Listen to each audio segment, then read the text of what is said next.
is anybody out there moving DC off of 1? Am I alone here? Am I the only one that's going to keep them on top of the league? I don't think I should be. We can't overreact. It's tough to do this poll. It really is.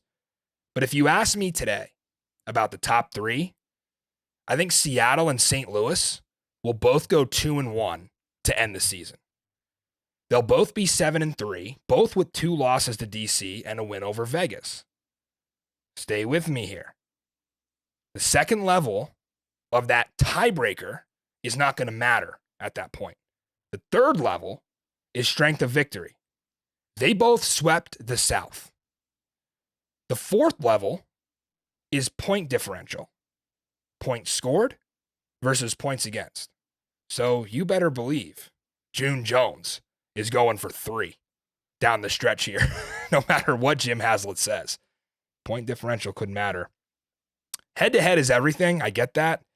But when head-to-head for me in this poll starts to matter a little less is under the following circumstance. A major quarterback change. It matters for everything. And think about it. There is old Lando and new Lando. You can't judge them based off what they did with Paxton Lynch and DeAndre Francois taking sacks. Quentin Dormady knows his offensive line is struggling, so he gets the ball out or he takes off.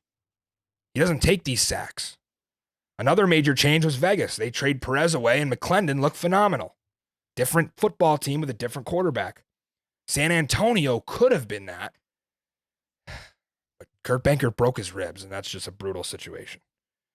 The difference between spending an entire training camp like Jalen McClendon did and Quentin Dormady did and learning these offenses versus Kurt Benkert, who, bless his soul, don't know how he did it, coming in off no practice, no camp, just getting thrown in there, trying to learn a new offense that hasn't been productive with no offensive line to protect him.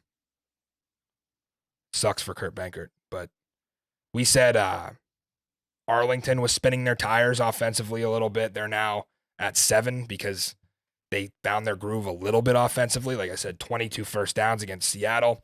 We'll see what Luis Perez can do next week. Again, going back to the exact same thing I said with McClendon and Dormady. Could be a different team with Luis Perez.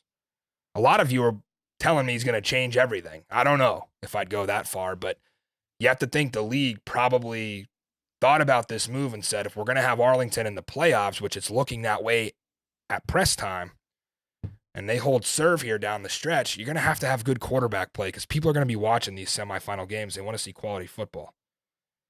So that's the power poll. I don't know, guys. It's getting tougher to do every single week.